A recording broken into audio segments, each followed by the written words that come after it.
Praise the Lord. Welcome to showers of blessing. దేవుని కృపలో భద్రపరచబడి నూతన దినంలో ప్రవేశించాం. ఈనాటి దేవుని వాగ్దానం.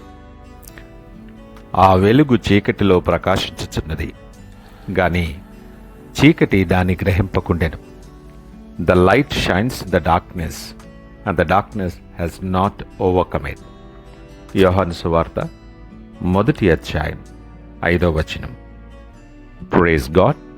ఈ నూతన దినములో దేవుడు మీ కొరకు సిద్ధపరిచిన ప్రతి దీవెన ఆకాశపు వాకిళ్ళు విప్పి మీ మీద కృంభరించునుగాక. మరి ఒక నూతన దినాన్ని ఆరంభిస్తున్న నేపథ్యంలో ప్రేమ కలిగిన వాగ్దానము ద్వారా దేవుడు మనల్ని దర్శిస్తూ ఉన్నాడు. ప్రియ దేవుని జనాంగమా, క్రిస్మస్ రోజు పూర్తయింది. చర్చిల్లో, మన గృహాలలో, మన వీధుల్లో సందడి కూడా తగ్గింది. క్యారల్స్ నిశ్శబ్దమైపోయాయి. కానీ దేవుని వాక్యం ఏం చెప్తుందనగా, ఆ వెలుగు చీకటిలో ప్రకాశించుచున్నది. క్రిస్మస్ అనేది ఒక రోజు కాదు, క్రిస్మస్ ఒక సత్యం. ఆ సత్యం ఏంటంటే, వెలుగు చీకటిలోకి వచ్చింది, అది ఇంకా వెలుగుతూనే ఉంది. యోహాను సువార్త క్రిస్మస్ కథను గొర్రెల కాపరులతో మొదలు పెట్టలేదు, దూతలతోనూ మొదలు పెట్టలేదు, పశువుల తొట్టితోనూ మొదలవదు. యోహాను సువార్త ఆదియందు దేవుని వాక్యముండెను అని మొదలు పెడుతుంది. యోహాను చూపించేది ఏమనగా, యేసు ఒక పండగ పాత్ర కాదు, ఆయన ఒక కాలానికి చెందినవాడు కాదు, కాలానికి అతీతుడు. ఆయన శాశ్వతమైన వెలుగై ఉన్నాడు. అందుకే ఆ వెలుగు వచ్చి వెళ్ళేది కాదు, అది నిత్యము ప్రకాశించే వెలుగుగా ఉందని మాట్లాడుతూ ఉన్నాడు. ఆధ్యాత్మికంగా వెలుగు అనగా అది దేవుని సన్నిధి, దేవుని జీవం, దేవుని మార్గం, దేవుని యొక్క పరిశుద్ధత, దేవుని రక్షణ. యేసయ్య మాట్లాడుతూ తానే అన్నాడు కదా, నేనే లోకమునకు వెలుగై ఉన్నాను అని. అంటే యేసు ఉన్న చోట చీకటికి ఎంత మాత్రము స్థానము లేదు. ఆయనను కలిగి ఉన్నవారు వెలుగు సంబంధులై ఉంటారని లేఖనం మాట్లాడుతుంది. చీకటి అంటే కేవలం పాపం మాత్రమే కాదు, నిరాశ, భయం, ఒంటరితనం, అర్థం కాని పరిస్థితులు, నీ ప్రార్థనలకు జవాబు రానటువంటి సమయం, క్రిస్మస్ తర్వాత మళ్ళీ మొదలయ్యేటటువంటి జీవిత ఒత్తిడి, ఇవన్నీ చీకటి కేటగిరీలోనికే వస్తాయి. అందుకనే వాక్యం ఈరోజు నీతో, నాతో, మనందరితో మాట్లాడుతుంది. చీకటి ఉన్నా సరే వెలుగు ఆగిపోలేదు. చీకటి దాన్ని గ్రహింపకుండెను అన్న మాట చాలా అద్భుతమైనటువంటి వాక్యం. ఇది గొప్ప విజయం. గ్రహింపకుండెను అన్న మాటకు అది జయించలేకపోయింది, ఆపలేకపోయింది, దాన్ని కమ్ముకోలేకపోయింది, అణచలేకపోయింది అని అర్థం. అంటే ప్రకాశిస్తున్న వెలుగును ఆపేయాలని, దాన్ని జయించాలని, దాన్ని అణిచేయాలని చీకటి ప్రయత్నించింది, కానీ ఆ వెలుగును ఓడించలేకపోయింది. సిలువ వచ్చింది, మార్గంలో సమాధి వచ్చింది, 3 రోజులు చీకటి అనిపించింది, కానీ వెలుగు మరలా తిరిగి లేచింది. వ్యక్తిగత, కుటుంబ జీవనాలను ఒకసారి పరిశీలన చేసుకుంటే, క్రిస్మస్ హడావడి అంతా ఒక కొలిక్కి వచ్చుండొచ్చు.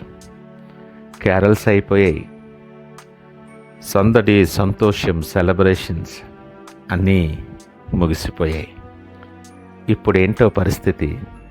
పండగ అయిపోయింది కదా, నేను మరలా తిరిగి చీకటిలోనికి వెళ్ళానా? ఆలోచించుకో. వెలుగు నా ఇంట్లో ఉందా? నా జీవితంలో ఉందా? నా ఆలోచనలు, నా మాటల్లో నిత్యమైన వెలుగు, చీకటిలో ప్రకాశించిన వెలుగు, నీ కొరకు ఈ భూలోకానికి వచ్చిన వెలుగు నువ్వు గ్రహించేవా? ఈ మాటలు మనం జాగ్రత్తగా అర్థం చేసుకోవాలి. వాస్తవానికి క్రిస్మస్ తర్వాతే నిత్యమైన వెలుగు అవసరం. ఈ క్రిస్మస్ దినములో దేవుడు నీకు గుర్తు చేస్తూ ఉన్నాడు. ఈ ఉదయకాలం నేను వచ్చి వెళ్ళిపోయే దేవుణ్ణి కాదు సుమా, నేను ఒక్కరోజుకి మాత్రమే, ఒక సీజన్కి మాత్రమే వెలుగును కాదు, నేను నీ ప్రతిరోజు కూడా నీకు వెలుగై ఉండి నిన్ను నడిపించువాడను. నీ ఆలోచనల మీద, నీ మార్గాల మీద వెలుగు ప్రకాశింపచేయవాడను. నీ మీద దృష్టి ఉంచి నీకు ఆలోచన చెప్పువాడను. నీ చీకటి ఎంత లోతుగా ఉన్నా సరే వెలుగు ఇంకా బలంగా ఉంటుందని దేవుడు మాట్లాడుతున్నాడు. ఈ మాటలు వింటున్న ప్రియ దేవుని జనాంగమా, 2025వ సంవత్సరపు క్రిస్మస్ ఏ ప్రకారంగా జరిగింది నీ జీవితంలో? నీ కొరకు వెలుగై వచ్చినటువంటి దేవుడు నీ హృదయంలో స్థానం పొందగలిగాడా? వాడుక చొప్పున, అలవాటు చొప్పున ఏదో ఆ ఒక్కరోజు, ఒక్క సీజన్ సెలబ్రేషన్లా యథావిధిగా క్రిస్మస్ జరిగిపోయిందా నీ జీవితంలో? 2025 సంవత్సరం ఈ క్రిస్మస్ సమయం నీకు ఒక అవకాశం అయితే దేవునికి నువ్వు స్థానం ఇవ్వగలిగేవా?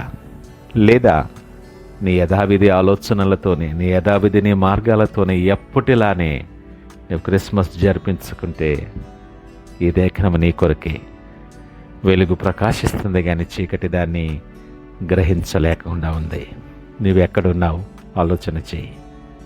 సంపూర్ణ విశ్వాసముతో ఆయన వైపు చూస్తూ నువ్వు వెలిగించబడాలని నీకు ఒక అవకాశం ఇచ్చాడు. వెలిగించబడ్డావా? నీ కొరకు ఎదురు చూస్తూ ఉదయకాలం నీతో మాట్లాడుతున్న దేవునికి నీ హృదయాన్ని, నీ జీవితాన్ని ఇచ్చి ప్రార్థనతో ఈ నూతన దినాన్ని ఆరంభిద్దామా? ప్రార్థించుకుందాం. మహోన్నతుడు, నమ్మకమైన మా యేసయ్య, స్తోత్రాలు, వందనాలు. క్రిస్మస్ సీజన్ అయిపోయినా నీ వెలుగు నా జీవితంలో నిత్యము నిలిచి ఉండులాగన నన్ను దీవించమని నీ సన్నిధిలో ప్రార్థన చేస్తూ ఉన్నాను.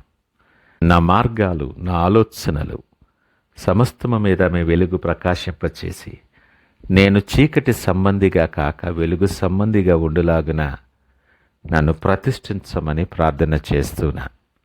నాయన, చీకటి శక్తి నన్ను కమ్ముకోక మునిపే నా మీద ప్రభావము చూపించి నీ నుండి దూరస్థుడనైపోతున్నాను ప్రభా.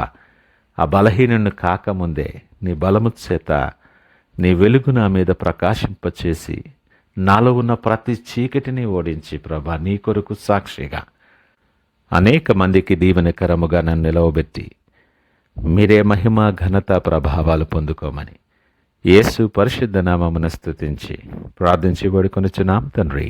ఆమేన్. God bless you.